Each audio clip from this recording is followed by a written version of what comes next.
Good morning बच्चों। भारतीय boarding school में आपका स्वागत है। मैं मनीषा, आपकी हिंदी टीचर। कल हमने हमारी वसंत बुक से पाठ 8 ऐसे ऐसे पढ़ा। उसके लेखक कौन हैं, बता सकते हो सृष्टि आप? मैम रेखा पांडे। नहीं बच्चे, इसके लेखक हैं विष्णु प्रभाकर। ठीक है, विष्णु प्रभाकर। ये पढ़ा यस हमने मैम। और इसमें पढ़ा कि कैसे मोहन जो जिसने अपना स्कूल का होमवर्क पूरा नहीं किया होता, वो स्कूल न जाने के बहाने बनाता है और बोलता है मेरे पेट में ऐसे ऐसे हो रहा है। ठीक है, आज हम उसके क्वेश्चन आंसर करते हैं। ठीक है,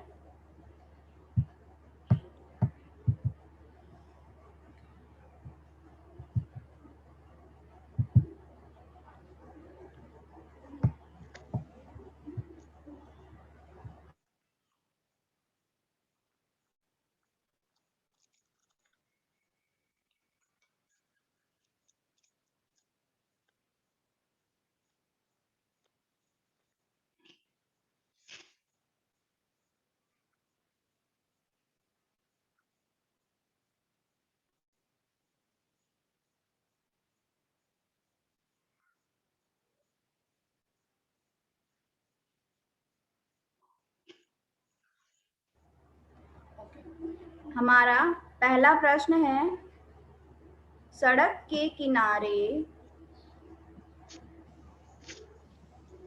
एक सुंदर फ्लैट में बैठक का दृश्य। उसका एक दरवाजा सड़क वाले बरामदे में खुलता है।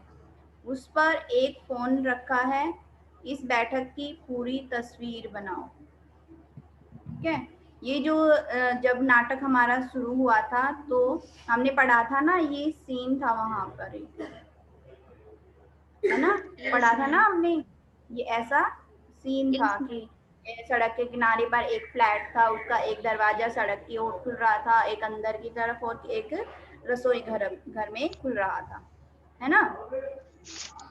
Yes ma'am.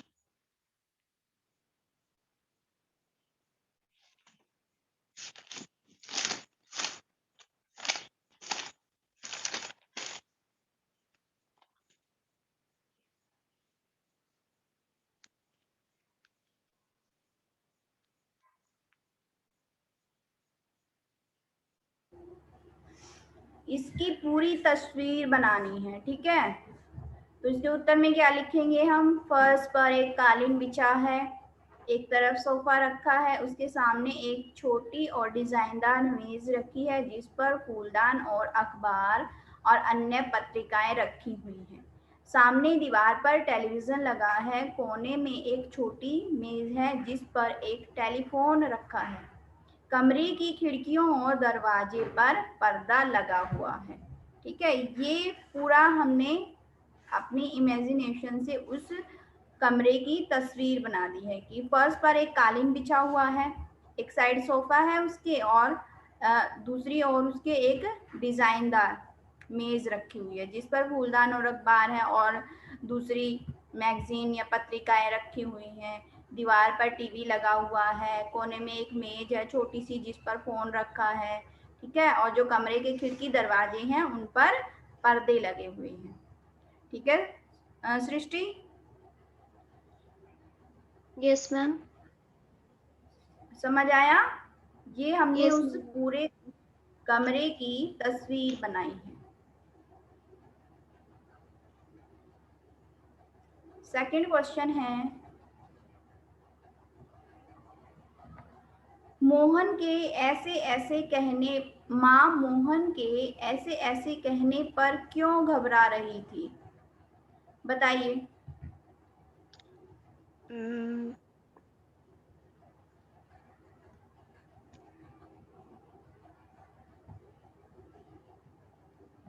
मोहन के पेट में दर्द हो रहा था जिसके कारण भी पता नहीं चल पा रहा था कि कोई बड़ी बीमारी होने के बारे में सोचकर वह उसकी माँ घबरा रही थी।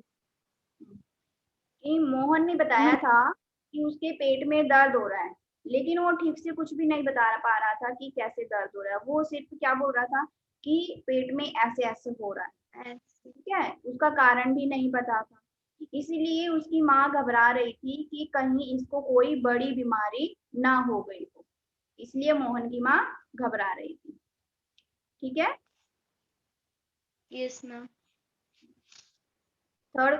तीसरा क्वेश्चन हमारा, ऐसे कौन कौन से बहाने होते हैं जिन्हें मास्टर जी एक ही बार में सुनकर समझ जाते हैं? ऐसे कुछ बहानों के बारे में लिखो। ठीक है।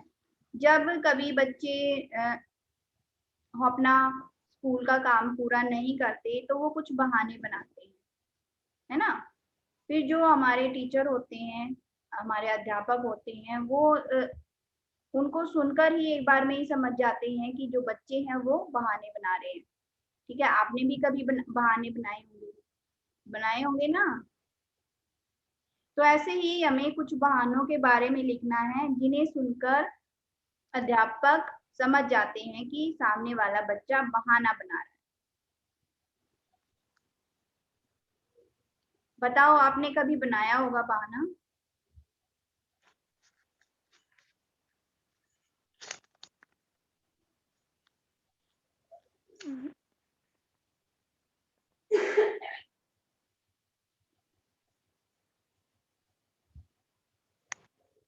बताओ सृष्टि।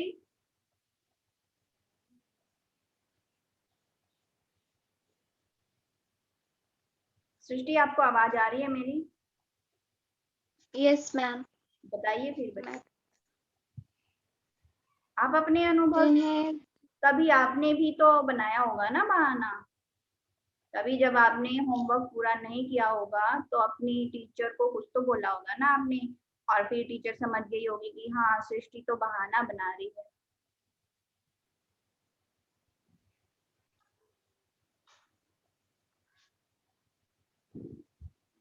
बच्चों का सबसे बड़ा बहाना होता है, मैम हाँ बोलो।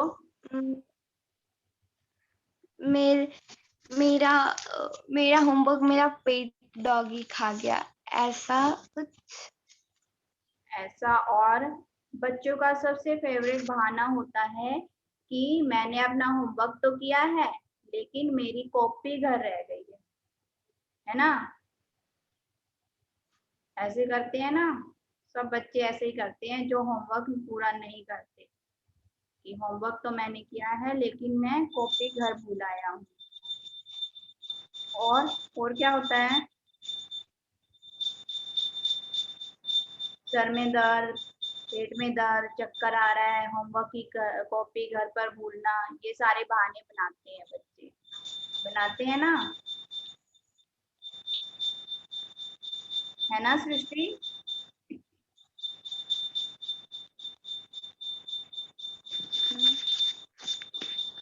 सृष्टि, यस मैम।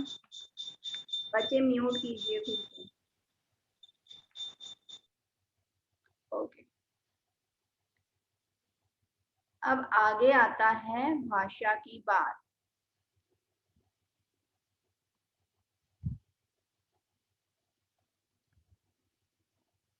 मोहन ने केला और संतरा खाया। मोहन ने केला और संतरा नहीं खाया। मोहन ने क्या खाया? मोहन केला और संतरा खाओ। उपयुक्त वाक्यों में से पहला वाक्य एकांकी से लिया गया है। जो ये वाक्य है ये हमारे पाठ से लिया गया है। बाकी 3 वाक्य देखने में पहले वाक्य से मिलते जुलते हैं पर उनके अर्थ अलग अलग है। जो ये 3 वाक्य हैं ये पहले वाक्य से मिलते जुलते तो हैं लेकिन उनके अर्थ, मीनिंग अलग अलग है। पहला वाक्य किसी कार्य या बात के होने के बारे में बता रहा है। जो ये वाला वाक्य है क, ये बता रहा है कि कोई काम हुआ है या कोई बात हुई है। इसे विधिवाचक वाक्य कहते हैं। ठीक है, जिस वाक्य से हमें पता चले कि कोई काम या कोई बात हुई है होने के बारे में बताए उसे हम विधिवाचक वाक्य कहते हैं। जो दूसरा वाक्य है, दूसरे वाक्य का संबंध उस कार्य के न होने से है, इसलिए उसे निषेधवाचक वाक्य कहते हैं। ठीक है, दूसरा वाक्य पढ़ो। मोहन ने केला और संतरा नहीं खाया। यहाँ पे नहीं शब्द आया है ना, तो नहीं, जहां पर नहीं शब्द आता है जिस वाक्य में, वहां पर निषेधवाचक वाक्य होता है। ठीक है, निषेध का अर्थ नहीं या मना ही होता है। तीसरे वाक्य में इसी बात को प्रश्न के रूप में पूछा जा रहा है, ऐसे वाक्य प्रश्नवाचक वाक्य कहलाते हैं। ठीक है, जिन वाक्यों में कोई प्रश्न पूछा जाता है उन्हें क्या कहते हैं? प्रश्नवाचक वाक्य। और चौथे वाक्य में मोहन से उसी कार्य को करने के लिए कहा जा रहा है। जो हमारा ये चौथा वाक्य है उसमें कोई मोहन से कह रहा है कि मोहन केला और संतरा खाओ, इसलिए उसे आदेशवाचक वाक्य कहते हैं। ठीक है, जब कोई दूसरा हमें कोई काम करने के लिए कहता है तो वो कौन सा वाक्य होता है?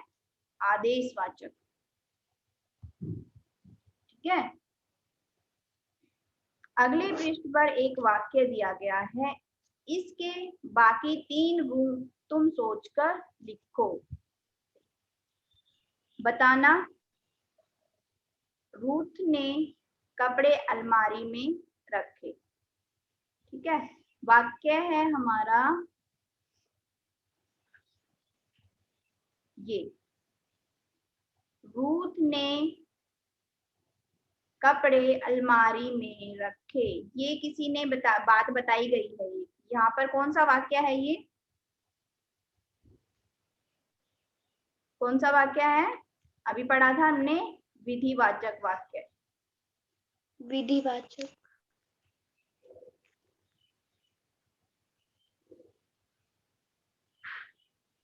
ठीक है, ये इसमें जो ये वाक्य है इसमें कोई बात बताई गई है। ठीक है, कि कोई काम हुआ है या कोई बात हुई है। रूथ ने कपड़े अलमारी में रखे, यहाँ पर कौन सा वाक्य हुआ? ये विधिवाचक वाक्य।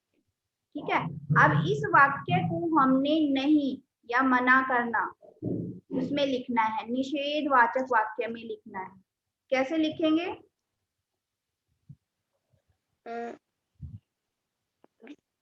रूथ ने कपड़े अलमारी में नहीं रखे। यस, रूथ ने कपड़े अलमारी में नहीं रखे। अलमारी में नहीं रखे। ठीक है, ये हो गया हमारा कौन सा? निषेधवाचक वाक्य। ठीक है, निषेधवाचक। वहां पे नहीं का प्रयोग होगा, वो कौन सा होगा? निषेधवाचक वाक्य। अब है पूछना। पूछने में हम क्या लिखेंगे? प्रश्न पूछना है। क्या कपड़े अलमारी में रखे? क्या रूथ ने कपड़े अलमारी में रखे?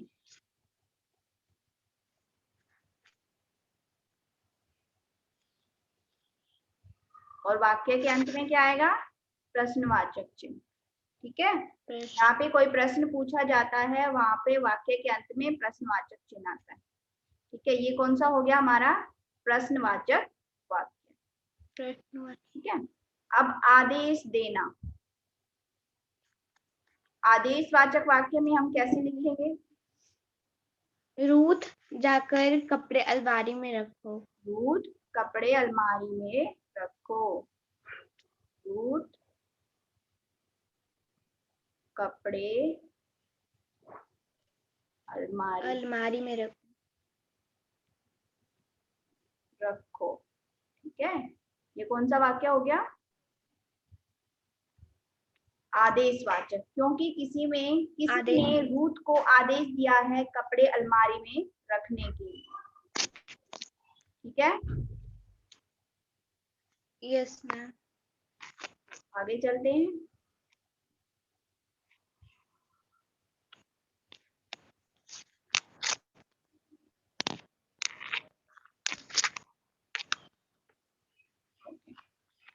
यहाँ पर हमारे प्रश्न उत्तर खत्म हो गए। ठीक है सृष्टि, हमारा पाठ Yes, ma'am. 8 ऐसे ऐसे प्रश्न उत्तर के साथ खत्म होता है।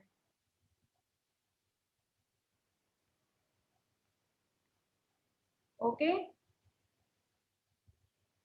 Yes, ma'am. तो आज की क्लास में इतना ही करते हैं, बाकी नेक्स्ट क्लास में करेंगे। ओके, बाय बच्चे। आपको ये होमवर्क में भेज दिए जाएंगे, आपको होमवर्क में लिख लेना है, ठीक है? Okay, ma'am. ओके, बाय बच्चे।